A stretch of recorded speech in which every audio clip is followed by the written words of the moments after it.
వివాహం అంటే ఒక వ్యక్తితో కొత్త కాపురాన్ని చూడడానికి వచ్చిన తండ్రిని బీచ్కి తీసుకెళ్ళాడు కొడుకు.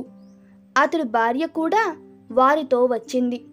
ముగ్గురు ఇసుకలో కూర్చొని మాట్లాడుకుంటున్నారు. దూరంగా పిల్లలు తడి ఇసుకతో ఇల్లు కట్టుకుంటున్నారు. బీచ్ అంతా రష్గా ఉంది. ఎలా ఉంది కొత్త కాపురం అని అడిగాడు తండ్రి. కొడుకు మాట్లాడలేదు. కోడలు మొహమాటంగా నవ్వింది. ఇంతలో దూరంగా పిల్లల మధ్య గొడవ మొదలైంది. అందులో ఒక కుర్రవాడు పక్కవాడి గూటి మీద కాలు వేయడంతో ఆ ఇసుక ఇల్లు నేలమట్టమయ్యింది. అందరూ కలిసి వాణ్ణి కొట్టబోయారు. పెద్దలు వచ్చి వాళ్ళను విడిపించి సర్ది చెప్పారు. నిన్న రాత్రి చాలాసేపు మీరు ఏదో విషయంలో గొడవ పడుతున్నారు. అర్ధరాత్రి వరకు మీ మాటలు నాకు వినిపిస్తూనే ఉన్నాయి తండ్రి అన్నాడు. అబ్బే అదేం లేదు మామయ్య గారు అంది కోడలు. ఆయన నవ్వాడు. మీకన్నా 25 ఏళ్ళు పెద్దవాణ్ణి. నా దగ్గర దాచవద్దు. ఏ విషయంలో జరిగింది గొడవ? నా కంప్యూటర్ ముట్టుకోవద్దని చెబుతూనే ఉంటాను. తనకి ల్యాప్టాప్ ఉంది కదా, అనవసరంగా నా దాన్ని కెలుకుతూ ఉంటుంది. ఎంతో కష్టపడి తయారు చేసుకున్న ఫైలు మొన్న డిలీట్ అయిపోయింది నిష్ఠూరంగా అన్నాడు కొడుకు.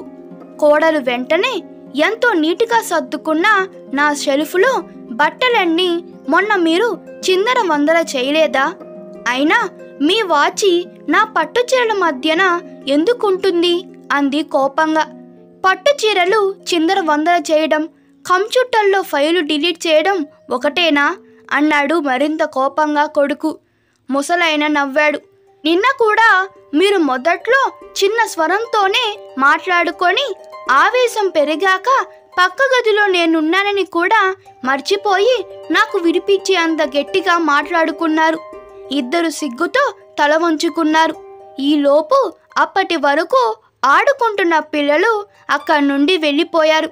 పెద్దాయన అటే చూస్తూ, ఆ పిల్లలు కొట్టుకోవడం చూశారు కదా, మీకేం అర్థమయ్యింది అని అడిగాడు. అర్థం కానట్టు చూశారు ఇద్దరు. ఎలాగూ కూలిపోయి ఇసుక గూళ్ళ కోసం పిల్లలందరూ కొట్టుకున్నారు.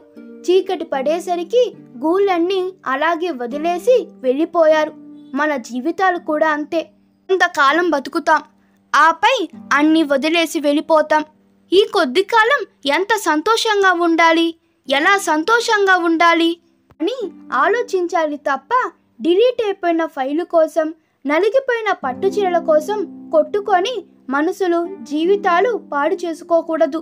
వివాహం అంటే ఒక వ్యక్తితో చాలాసార్లు ప్రేమలో పడడం. ఈ కథ మీకు నచ్చినట్లయితే మీ అభిప్రాయాలు కామెంట్ తెలపండి. Please like, share and subscribe to my channel. Thank you.